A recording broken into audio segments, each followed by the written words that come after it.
it's just crazy. Like, on my mind recently, it's kind of on the topic of, like, kind of going back to what we were saying, right? Like, this idea of how we're both in very different places than we expected to be, right? We're both doing different things. We're in very different places. So how have you found yourself as far as where you're at? How do you feel about where you're at versus where you're going and where you want to be, you know? Yeah. That's a good question. So definitely not where I want to be. Really? But I think part of me not becoming or not coming over, not going to Idaho, there's a lot that went into that decision, but Yeah, I sure. felt like I felt like Florida was the place for me for right now. And that's something to say that it couldn't be somewhere else later on. Part of that went into, thinking about my family, thinking about school I could be doing here. We also talked about the church YSA. YSA stands for Young Single Adults, just people our age in that community out here that I got to meet a lot of people in. And one of the people I met is actually the girl that I'm dating, Mia. Oh, So nice. yeah, dude. So we've been together for a little over 6 months, which is still relatively speaking early on, Sure. but it's been life changing for me. I know that sounds dramatic, but it's been life changing for me in a good way, and it's really kind of you know helped my mindset a little bit on where I want to be by the next year. Like I want to be married with her next year, and Nice. see where life takes me from there. But more academically, I'm doing the school right now. I'm planning on majoring in business administration, just learning more about, the business field and hopefully to become more of an entrepreneur later on. Right. Whatever. Right. Well, on the topic of, like you said, mention how you're dating Mia. You mentioned it's kind of dramatic to say it's kind of life changing, but it's true because I mean I do remember throughout high school you were never one to be super attached onto the women's. You were never heavily attached to those you were dating. You were usually pretty independent, which is respectable, especially when in high school it's all about the dating game and who's kissing up on the other person the most, and you usually avoided that pretty well. So I think it's fair to say that now that you found somebody that actually means something to you, that you're excited to see where it goes, and it's cool to see that. In the time I've known you, I've personally very rarely, if ever, seen you actually be endeared to somebody and influenced positively by somebody you're dating versus just a side thing or just like we just kind of hang out and this and that. So that's cool.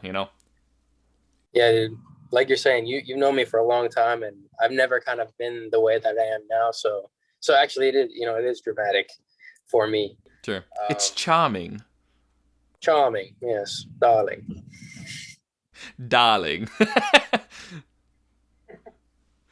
But no, that's good, dude.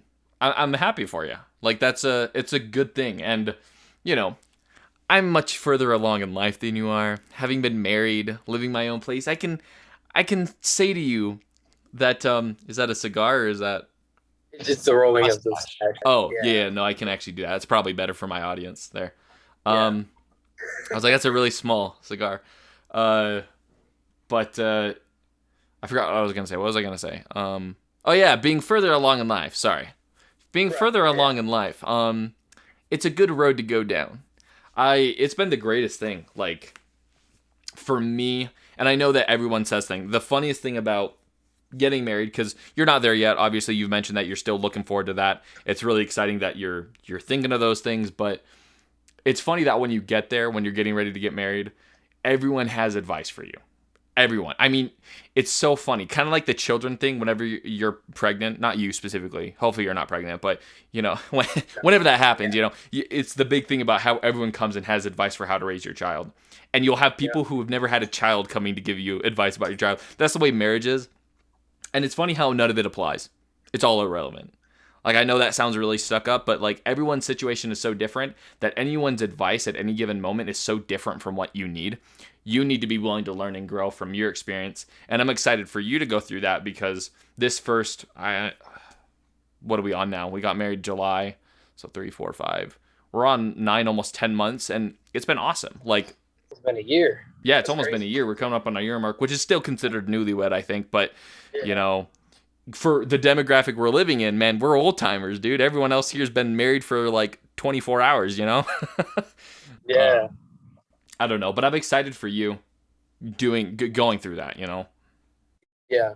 And I think that'll help me a lot as a person as well. Like, I'm sure you've, realized a lot of growth within the past 9, 10 months that you guys have been married, right? So Yeah.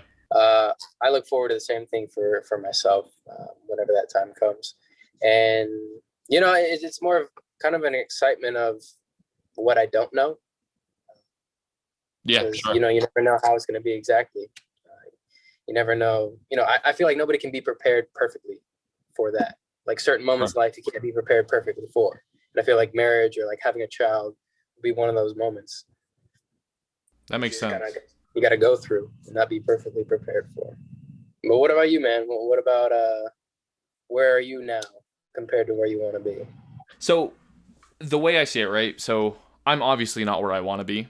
And that's not to say that I'm not happy or that I would change things the way they are. But when it comes to my success as a YouTube channel, when it comes to my success as a filmmaker and as a want to be director, it's challenging, right? And I'm doing this daily video thing to show my commitment, to show that I'm willing to put my all into it. And before I made the commitment to do every single day, I jumped back into making 3 or 4 videos a week, and that was a lot, right? The most I had done before that was 2 videos a week. And I was talking to my wife, and I was just like, what do I do, at this point? And I threw the idea across to her, and I'm like, I'm not going to do it. I can't do every day. That's impossible. I need a break during weekends. You can't physically maintain that. And then I thought about it, and I'm like, you know what? I can't know until I've tried it. I want to be able to say that I've done crazy things, that I've given it my all.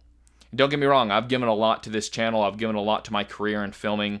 I've done a lot of hard work for the last 6 years, but I want there to be no unfinished ground. Nothing unturned, no stone unturned. And so I'm like, freak it, let's do it. And I think we're on day 42 or 43 now. And the reason I'm doing this is just to show my commitment and show that I'm willing to do this. And it's been pretty eye-opening, if I'm being honest, because you learn the ins and outs of things. You learn how to do things effectively within a timely manner. Aside from the 2 jobs I'm working, I'm not going to school, thank heavens, but I'm working 2 other jobs and balancing that life with the relationships. And so, and obviously putting that much commitment into it, it's not ideal to be at 600 subscribers. That's actually, quite frankly, that's pathetic. And it's not that I'm trying to shame myself, but we all know 600 subscribers in today's standard on YouTube is the equivalent of having 0 subscribers. Like, it means nothing to anybody, and it's crazy how much the algorithm, it just isn't helping with it. Not that I'm here to blame the algorithm, but when I post a high quality video every day for 50 days and I gain a subscriber every video, it's rough. And so my ideal situation at this point is obviously a lot more subscribers. For me personally, I struggle kind of with that that cynical perspective that I mentioned earlier. The same way that I'll be up at night thinking about people and who I care about and who I want to stay in touch with and who I feel like isn't willing to put into that relationship or is from friends and family members, I spend that same time up at night wondering why I don't have 500, 600,000 subscribers. And some channels do that don't put in half as much work, and it's a very dangerous rabbit hole to go down, because once you start there, it never ends, right? Why do they have this? Why don't I? Why do they have money and I don't? It's the vicious cycle of life.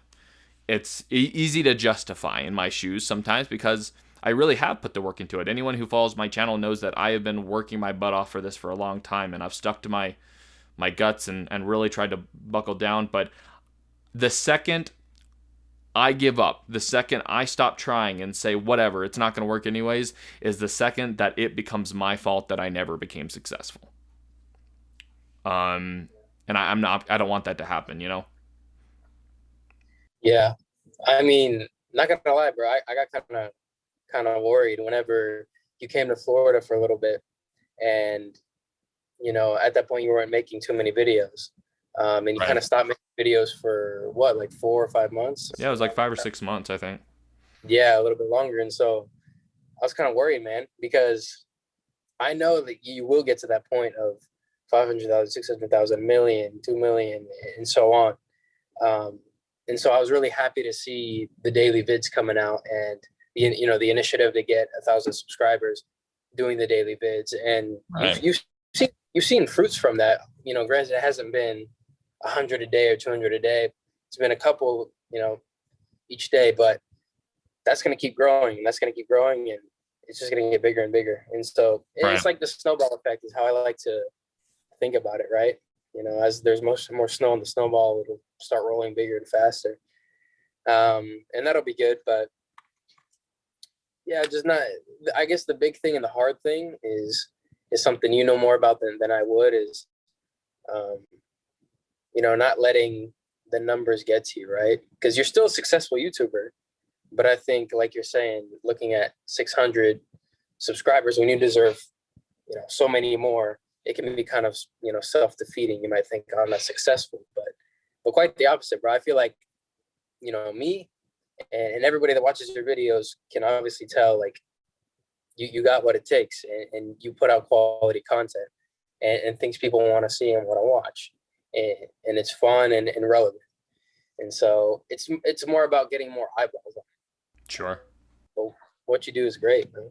I appreciate it, man. That support always means a lot to me, just because there's no motivation that I don't need, if that makes sense, which sounds needy, but it's also the same thing where when you put in 4 to 8 hours a day onto making these videos, any encouragement is worth it. And it means a lot coming from you too, because, you are one of my closest friends. You're one of the people who's been there from the beginning, right? Because I have close friends, that I've met here, but they don't know.